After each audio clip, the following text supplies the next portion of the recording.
Hi Aries, here's a general look at your solar chart for August 2016, and always a good thing when the sun comes into a fellow fire sign, as it is at the moment. That's Leo. And you children of the Ram will be feeling that radiating energy coming out of quite a fun area of your chart, of your sun sign chart at any rate.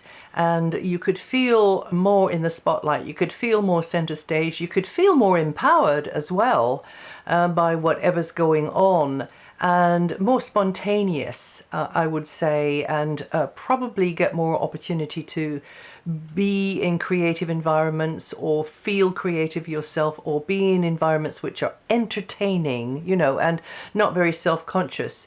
Now there's other things going on. You've got your ruling planet Mars leaving the sort of the doldrums really from the 3rd onwards, and that will be probably a relief to some of you, and you won't be feeling so inward looking probably. And Mars is coming out into this wonderful expansive area which is more up your street really, and then you can feel more enterprising. You have more of the appetite to step out, to make connections, to leap into the unfamiliar.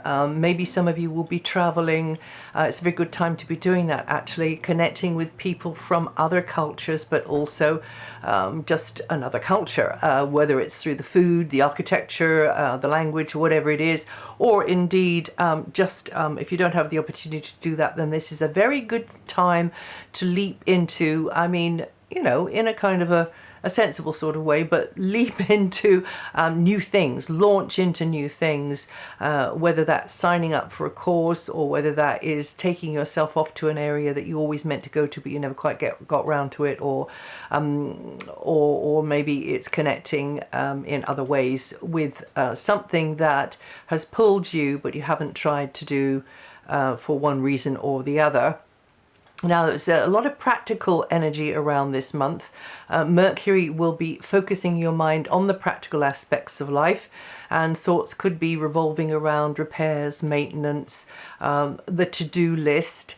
So maybe you've just got to tackle those things. However, up until the 23rd, the sun is in this sort of fun or entertainment or leisure sort of orientated area. So even though you have this more or less spontaneous angle going on here, you will probably get a nice balance there, because you will be able to whistle while you work, and practical advice will be of service to you or from you. Service providers may also be popping up more, and also perhaps you will be seen by others as being useful, as being of service to them. So there's a fun element, there's a colorful element, there's a spontaneous side, but there's also this this other theme, which is that you are going to be doing something which is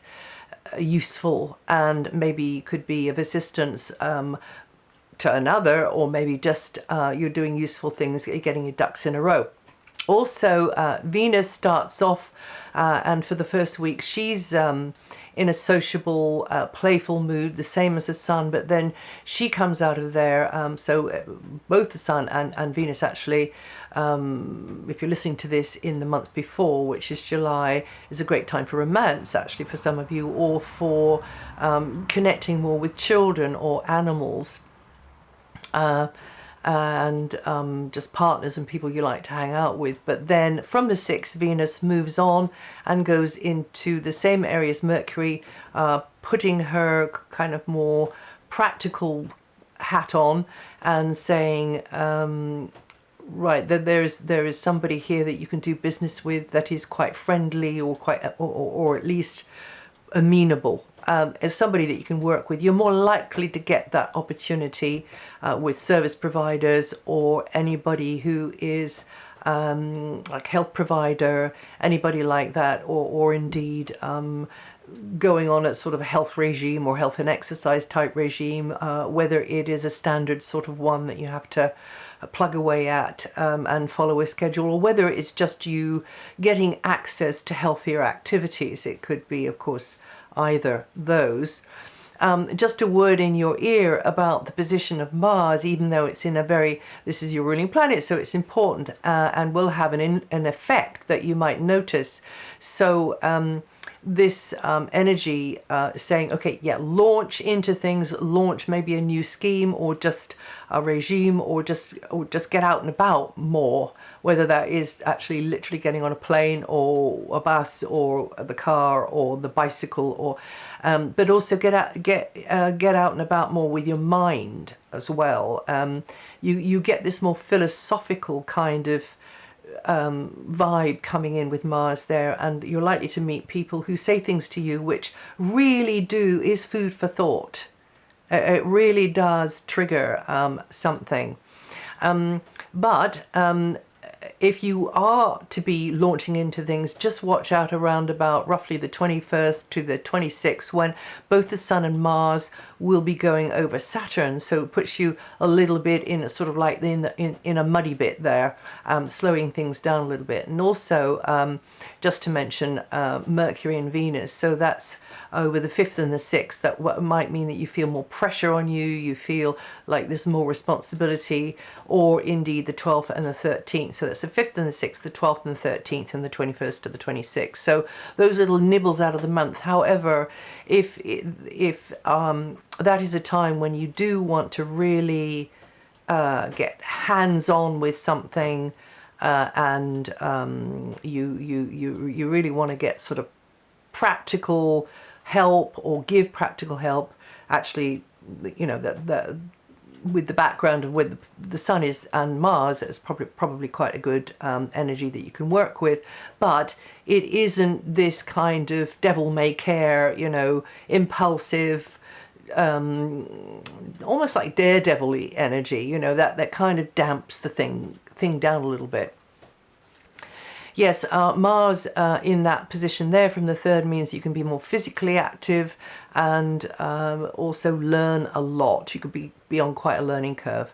Now, Jupiter, as I mentioned before, is in your area of health, has been there for nearly a year, also your area of work. So that means that you have had and will continue to have, you later Arians, or those of you with sensitive points or planets in later degrees of Aries, the opportunity to experience new work or health routines or regimes, or try things out, be experimental. Of course, you do have Uranus in your sign, so these are your years for being experimental, and that's going on until 2018.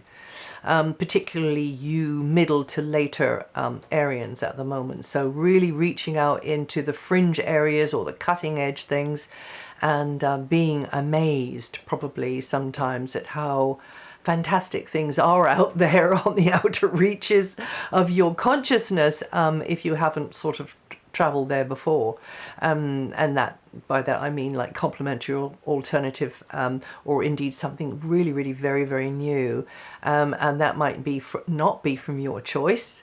It might be something that really surprises you, and that you weren't expecting.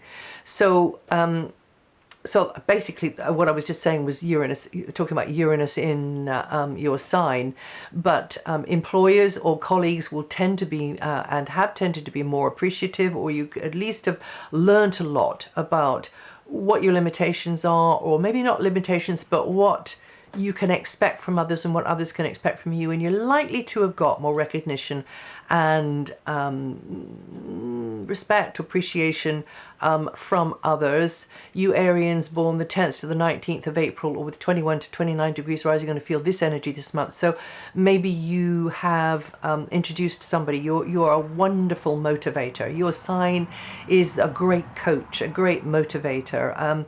You're an initiator. You're an entrepreneur. So maybe with whoever it's been over the nearly year Jupiter's been there, somebody in quite a mundane situation, you have really opened their eyes to something. Or maybe it was the other way around, or maybe it was a little bit of both.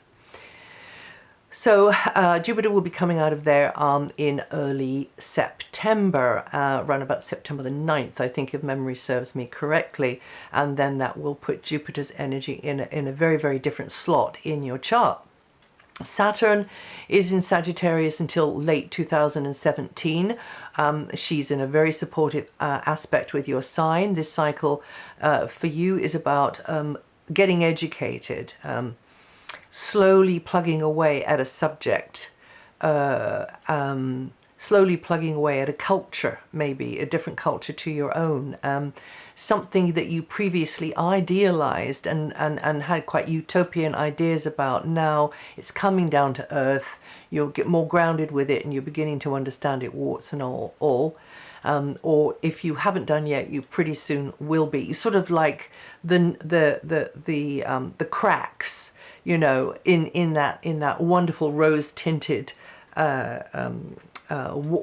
wall hanging. You know, you're up closer to it and you can actually see the sort of little cracks and things in it, but that's no bad thing. It just means that you're more down to earth about something that you have idealized, whether it's a place, whether it's a people, whether it is an ideology, you know, principles that you hold, a subject that you are wanting to get your head around and wanting to become an expert in, whatever it's been about.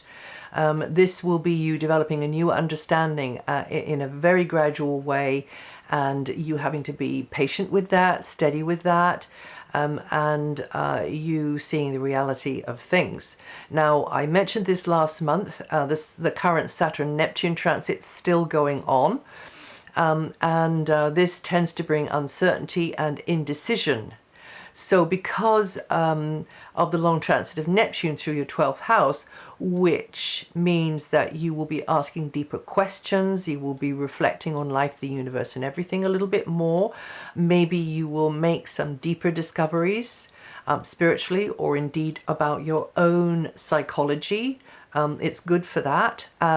It could be you understanding the more refined side of healing as well, that it's not just about mainstream tablets and pills, but it's actually to do with life force, and some of you would have taken that particular reality out of this. But whatever it was, every now and again something will crop up where you shoot yourself in the foot, because these are old patterns that maybe were induced or imposed upon you earlier in your life. This area where Neptune is going to help you to draw a line under, if you want to call it karmic debt, if there is any such thing anymore, or if you want to call it unfinished business from the past. So whatever it is, it will help you to explore the hidden realms, whatever that's about with you. But with Saturn close by degree to Neptune, you'll have the chance to flesh out those elusive feelings or those discoveries, or indeed something bugging you just under your skin, but you don't know what it is. It'll allow this to sort of emerge, and you will tend to get teachings on that. You will seek teachings on it even, but also for some of you, you will be giving teachings on these things. Discipline and insight will be needed, but you will be happy to share experiences with others. You will be with one ear listening to higher guidance maybe, and with another ear just kind of sharing it out, because that's your gig, Aries. You're a motivator, you're an inspirer, and or maybe you're saving it up. You know, maybe you're going to put it all together and save it up till later. Some of you could be like that, but eventually it will out because of your very, very strong fire energy. But listen to those inner visions and abstract ideas, the imagination, and then you will be able to put that into some kind of everyday or some kind of shape that will stand the test of time. This is the idea anyway. Now, you Arians, let me see. For Saturn, you Arians born the 29th of March to the 1st of April with 9 to 11 degrees rising, going to feel that the most. And for Uranus, you Arians born the 12th to the 14th of April, with 23 to 25 degrees rising, going to feel that energy the most. And just to mention Pluto as well, which has been having a field day over here in the UK, Pluto in Capricorn. And I've done another video on that one, which will probably just go out on the webcam. So you Arians born the 3rd to the 6th of April, 14 to 17 degrees rising, will feel this energy the most this forecast period. Yes, Pluto is in Capricorn, which is for you Arians at the top of your chart, which is about the establishment, the status quo, and it's also about authority figures. Many of you Arians, particularly those of you who've got at least the sun near where Uranus is at the moment, will be in no mood to follow orders or to kowtow or to conform. No mood at all. And you will be looking for other ways round, or indeed you will be out there banging the drum on something. For some of you, and for others of you, you will definitely be reaching out into very, very unusual new areas. Okay. But definitely this thing, I keep saying definitely, and of course that's not true, because this is just my slant, right? We can only ever have our own slant, but for me it feels like this is a time where majorly the apple cart is being upset with Pluto in Capricorn, not particularly just with you and your sun sign chart Aries, but and maybe just this, you know, the apples rolling everywhere just needs to happen, because they need to be resorted and collected up and stacked in a different kind of a way to form a new set of principles, a new set of policies, a new system, and new governing factors, because this is about government, where you have your Pluto, particularly your transit of Pluto, is about the governing factor, whether that's a parent, a teacher, or a government, or indeed any other system under which we have to toil. This is definitely the time when there is a kind of a great crater opening up in those sorts of systems. So yes, interesting times. Anyway, that's it. If you know your rising sign or your moon sign, listen to those. And also, I hope this will be all sorted, but I'm hoping that this copy will be up on my website, DianaGarland.com, if you want to read any of it. And I'll see you the next time.